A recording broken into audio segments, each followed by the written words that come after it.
I found myself unable to look after your child. My mother declined, leaving you to manage on your own, I conveyed via text, simultaneously halting all financial support. On Christmas Day, my father arrived. At 31, I sensed the gravity of the situation the instant I observed her demeanor. My mother, Margaret, was seated on the sofa with Lisa's offspring, appearing more vibrant than I'd witnessed in quite some time. For someone purportedly too feeble to care for my daughter, Mia, for a single evening, she seemed remarkably capable with my sister's 3 children. My heart sank. Everything stilled. The joyful atmosphere dissipated when they noticed me at the entrance. My mother's complexion momentarily blanched before she regained her composure, affixing that familiar smile. "Jake, what a pleasant surprise! I hadn't anticipated your arrival," she exclaimed, playfully jiggling my nephew on her lap. I was rendered speechless. The envelope of currency in my grasp, the additional funds for household expenses I'd brought, suddenly felt burdensome. My gaze shifted between my mother, Lisa's children, and my father, who receded further into his armchair, evading my stare. "You indicated you couldn't watch Mia due to your condition," I finally articulated, my tone strained. The room fell silent. My mother faltered, but Lisa, ever prepared with a justification, interjected in her defense. "Too much to handle," she asserted. "Wouldn't want her to exert herself." My blood pressure surged. A familiar tension mounted behind my eyes. I echoed her statement, maintaining a subdued voice. She was literally babysitting at this very moment. My mother exhaled, massaging her temple as though I were the source of her discomfort. The irony was palpable. She clarified that this situation was distinct, that Lisa required her assistance. Raising children solo isn't effortless. The ground seemed to vanish beneath me. 32 years of feeling secondary crystallized in that instant. I inquired directly whether Lisa, who had never contributed a single bill, for whom Mom had always gone above and beyond, needed her more than I did. Silence descended upon us. My father shifted uneasily, Lisa rolled her eyes, and my mother simply shook her head, as if I were being unreasonable. "Not in that manner," she maintained, but it was precisely in that manner. My jaw tightened, muscles taut enough to cause discomfort. Everything suddenly became clear. My mother's alleged ailment wasn't about her well-being, it was about maintaining control. She didn't want to jeopardize my financial contributions, so she fabricated a story. She deceived me, allowing me to believe she was too incapacitated to help, all while accepting my payments without remorse. And Lisa was aware. She had always been aware. Something within me fractured. Years of pent-up frustration, resentment, and disillusionment erupted. I declared that I finally comprehended. I was never truly a part of this family, merely a fallback, a safety net, the naive individual who maintained the household while they all pursued their own lives. My mother gasped theatrically. I interrupted her before she could utter a word. "This isn't equitable." "No, what isn't equitable is me covering your expenses for years while you treated me as an insignificant entity, believing you genuinely required my assistance when, in truth, you simply preferred not to reciprocate." My mother was deceitful. Lisa leaned forward, that familiar smirk adorning her face. She labeled me melodramatic, claiming Mom had to tread lightly around me because I was excessively tense. I turned to her, my expression resolute. I called her pitiful. She allowed Mom to pamper her as though she were still an adolescent, and she relished it because it was simpler than assuming responsibility for her own existence. They were a perfect match. Without another word, I turned and departed. My mother called after me. Lisa shouted something sarcastic. My father remained silent, as always. I didn't pause. I was unable to. My hands trembled on the steering wheel. My throat burned. The journey home passed in a hazy recollection of streetlights and traffic. By the time I reached my driveway, I had resolved my course of action. Aaron awaited me in the kitchen, Mia already slumbering upstairs. A single glance at my countenance sufficed. She inquired about what had transpired, her voice laced with gentle concern. I recounted everything, the childcare arrangement, the fabrications, the definitive confirmation of what we had both long suspected. She didn't appear astonished. Perhaps a part of her had always known. She asked about my intentions. I informed her I was finished, utterly finished. That night, I experienced my most restful sleep in years. The following morning, I terminated all payments: the rent, the utilities, the vehicle insurance, the grocery deliveries, everything. Then I dispatched one final message: "You're on your own now. Best of luck." And I blocked their contact information. What ensued was utter turmoil. Initially, the missed calls came, dozens of them illuminating my phone before I blocked their numbers. Then the emails arrived. Urgent, desperate, filled with guilt. When those remained unanswered, they began contacting Erin. She rejected each call with a contentment that rekindled my affection for her. Ultimately, Margaret resorted to a public display, a lengthy, tearful Facebook post detailing how her unappreciative son had abandoned his ailing mother in her hour of need. She vividly described how she had sacrificed everything for me, only to be met with callousness. I refused to engage. Instead, I composed my own post, devoid of theatrics, presenting only the unvarnished truth. I had been covering their expenses for years. My mother had feigned illness to avoid caring for my daughter. She had declined to watch my child for a single night, but was perfectly content to look after my sister's children. I was through with being exploited. The response was swift and severe.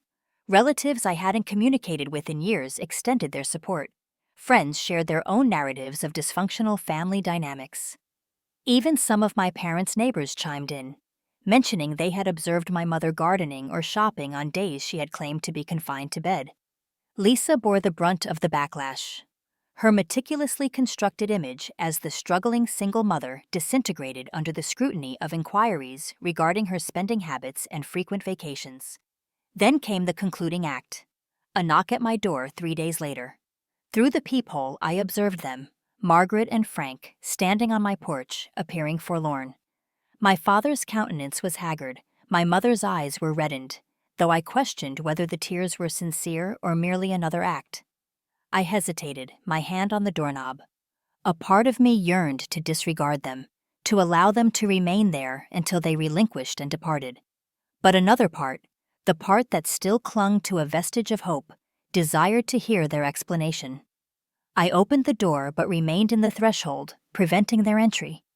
My mother commenced immediately, her voice faltering as she implored us to converse, reminding me they were my parents. I instructed them to speak, remaining stationary. My father cleared his throat. "Son, your mother is distraught.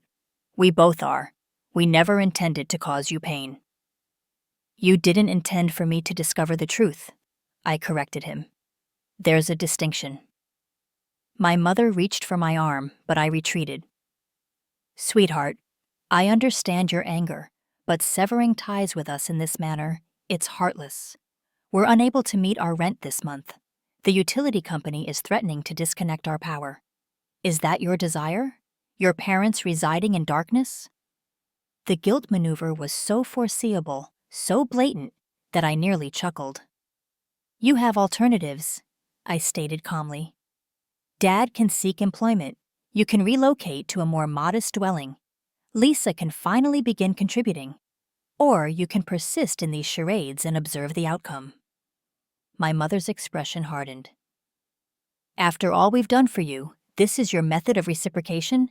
By evicting us?" "What precisely have you done for me, Mom? Name a single instance in the past decade that wasn't centered on what I could do for you." Silence. My father averted his gaze. My mother's mouth opened and closed, but no words emerged. "That's what I presumed," I informed them. They had made their decision. Now they could bear the consequences. I closed the door. For the first time in my existence, I felt genuinely liberated. No more culpability, no more deceit, no more pursuing affection that was never truly present.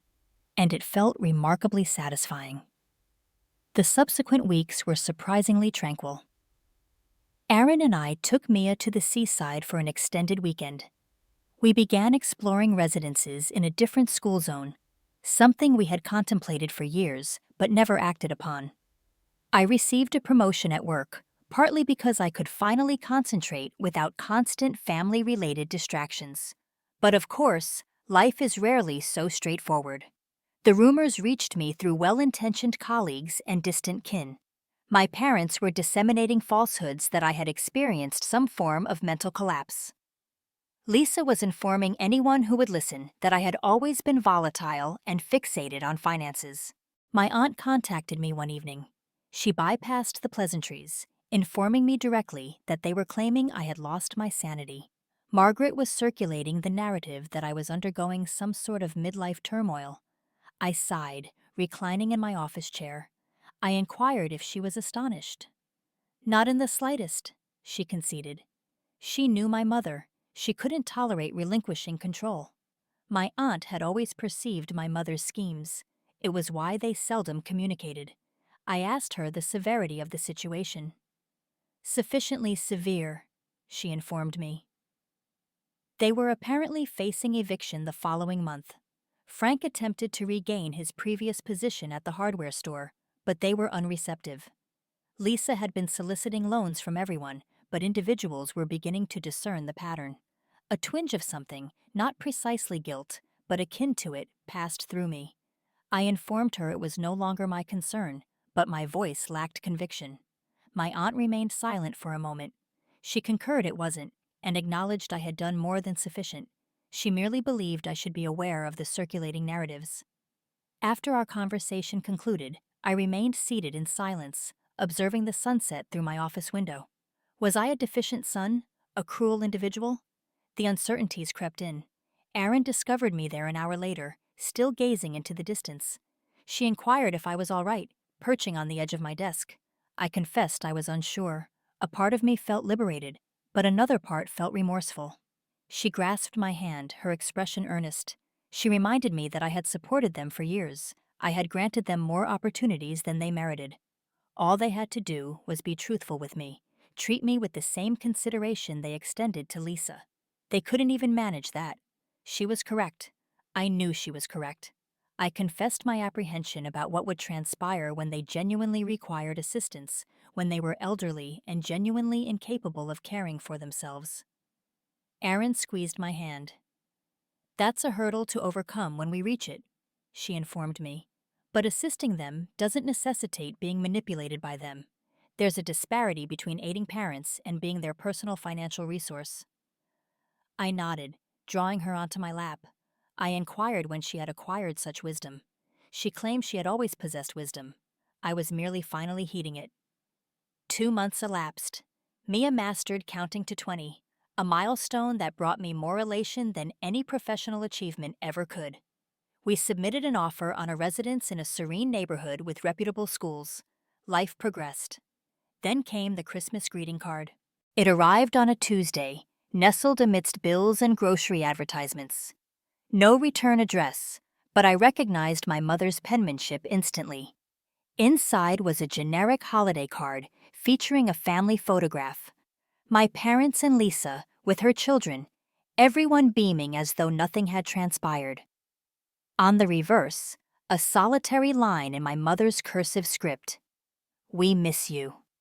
No contrition, no acknowledgement of what had occurred, merely 3 words intended to rectify everything. I discarded it without hesitation. That evening, as Erin and I adorned our Christmas tree, the doorbell resonated. I froze, tinsel in hand.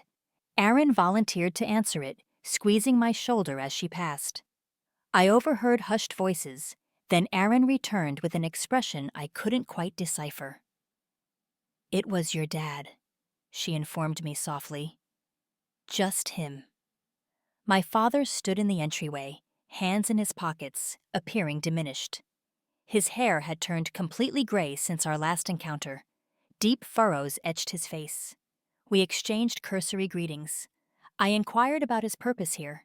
He glanced at Erin, then back at me.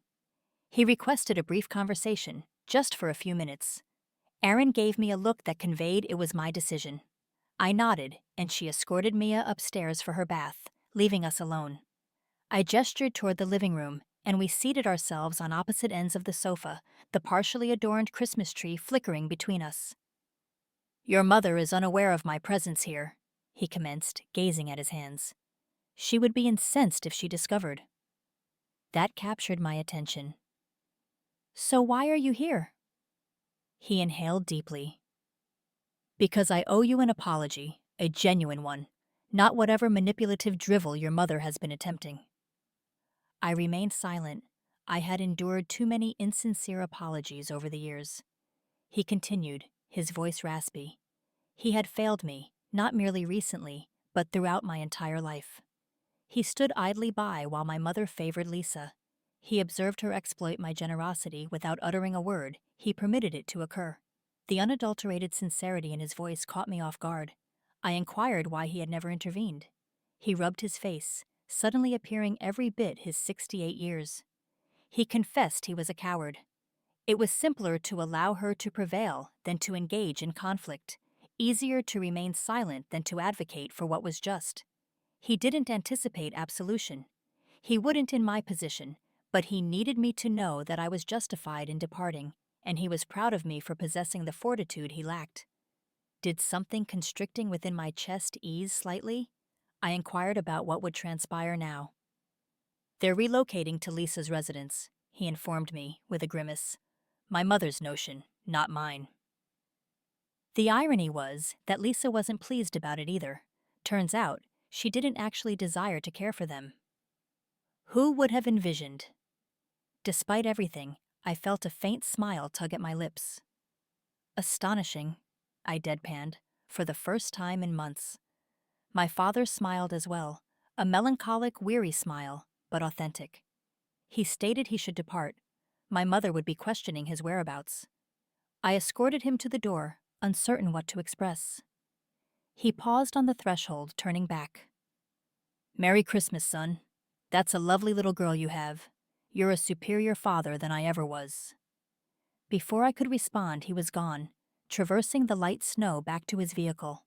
I closed the door, leaning against it, strangely unsettled. I hadn't anticipated him acknowledging his shortcomings, let alone offering contrition for them. It didn't obliterate the past, but it was something.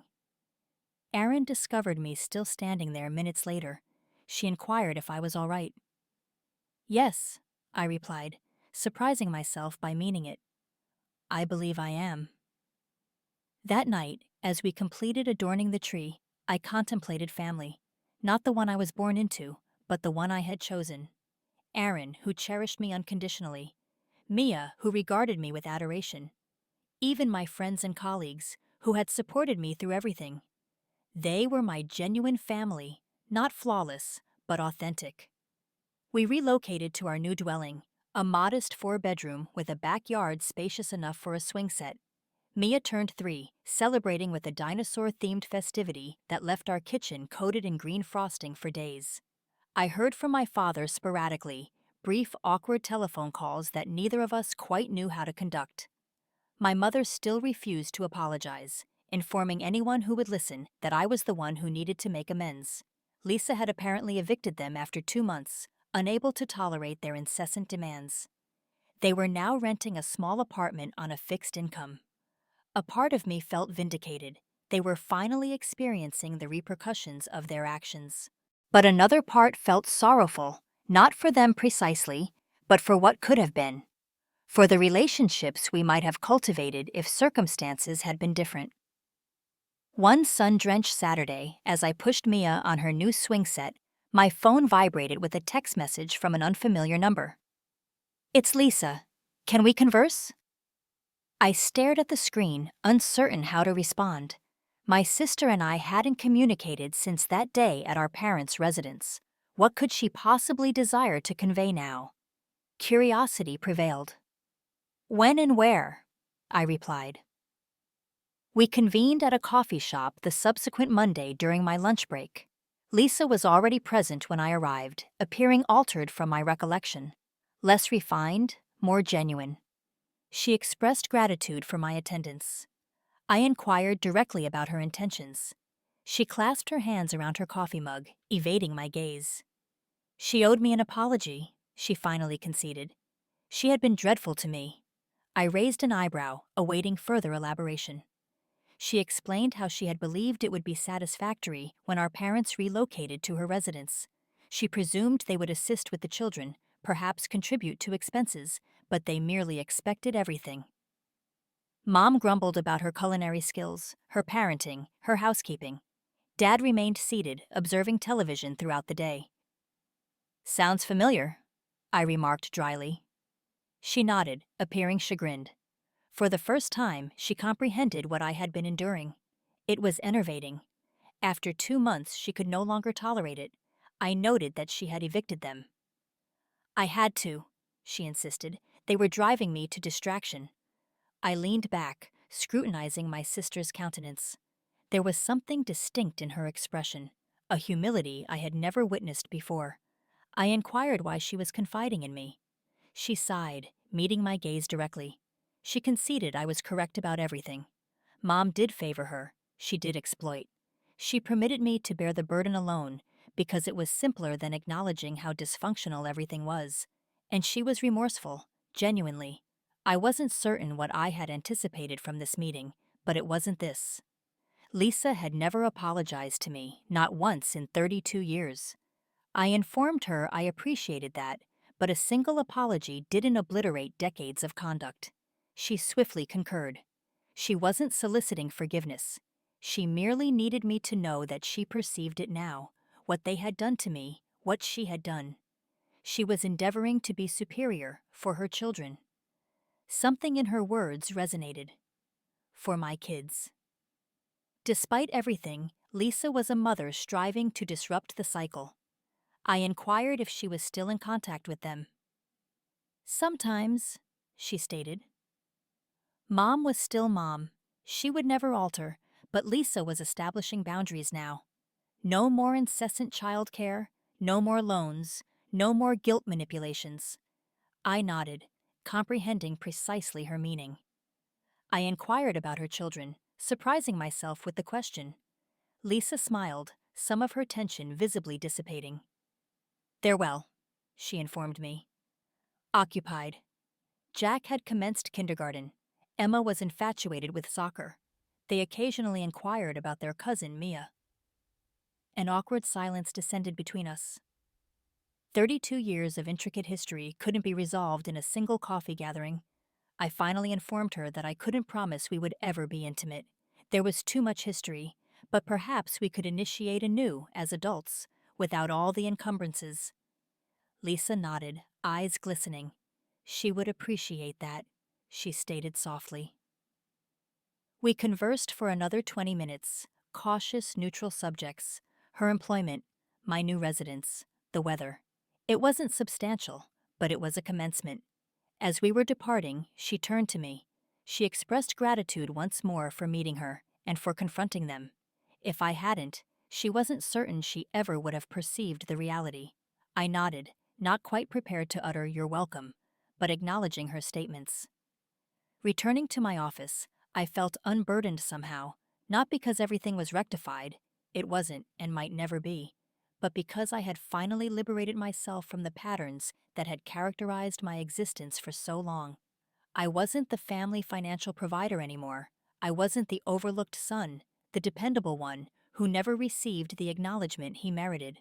I was simply Jake, husband, father, and individual, finally existing on his own terms. That night, as I tucked Mia into bed, she gazed up at me with her mother's eyes. "Daddy," she stated drowsily, "are you content?" I kissed her forehead, inhaling the sweet aroma of her shampoo. "Yes, sweetheart," I replied. "I'm exceedingly content." And for the first time in as long as I could recall, it was unequivocally genuine.